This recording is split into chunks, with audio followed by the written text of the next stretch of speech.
but to share one short thought on this week's parsha, which actually beautifully connects to Hilchos Shabbos, as it's an idea about Shabbos itself.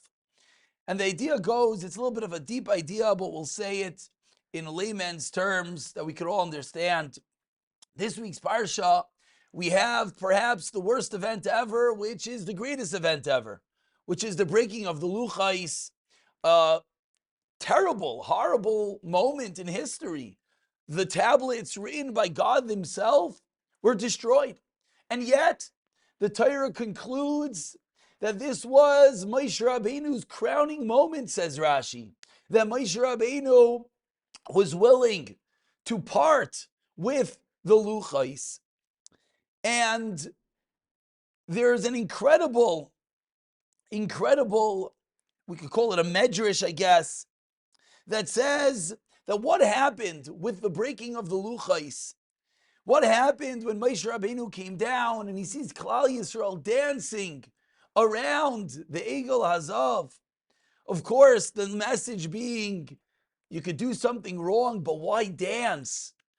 But what happened was, the Luchais are broken and Klal Yisrael lost two crowns. The crown of Naaseh and the crown of Nishma.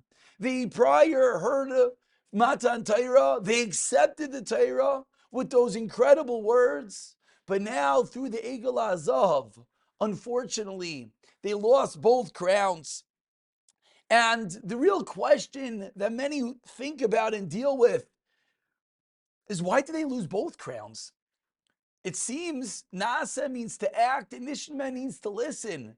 They acted incorrectly. Does that mean that their listening was inappropriate? They still heard what God said.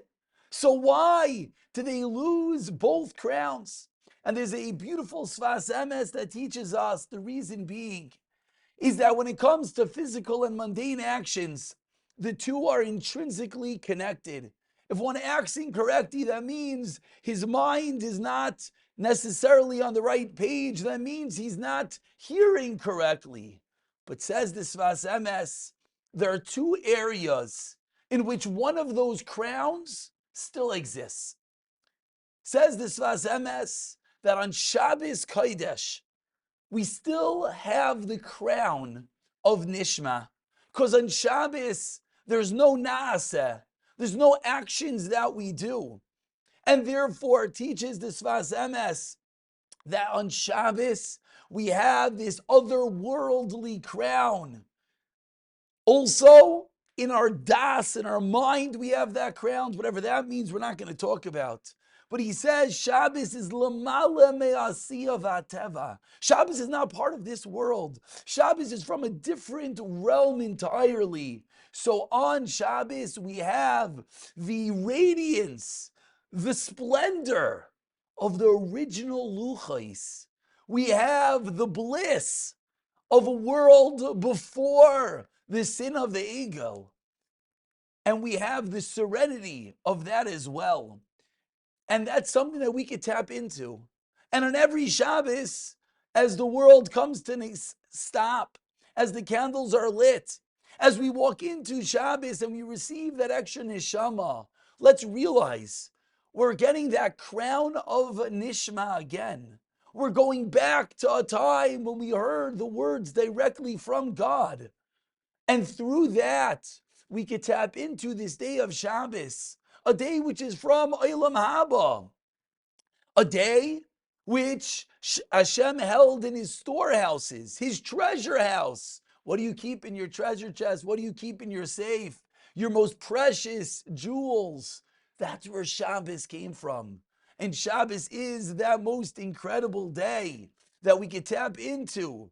Bring out that radiance, bring out the joy, bring out the calm, the time to sit with family and enjoy. But ultimately, as we are connecting, I believe, to Shabbos on a different level, on a deeper level, there's different ways to connect to Shabbos.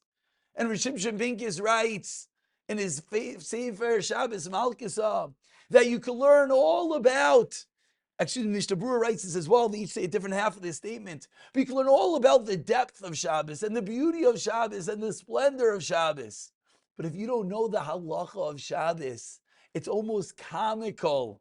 You're sitting there tapping in to things which are deep, to things which are meaningful, connecting to our Creator on this most lofty and existential level. But then you go and you violate His word by not knowing the halacha.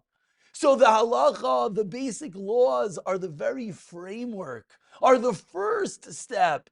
Once we know what to do, now we know how to follow the rules, then we can take it to the next step. And then we can hopefully allow that inner beauty. We can hopefully allow that light to shine. We can tap into that crown that we got and that we continuously have and wear on each and every Shabbos. B'siyata dishmaya.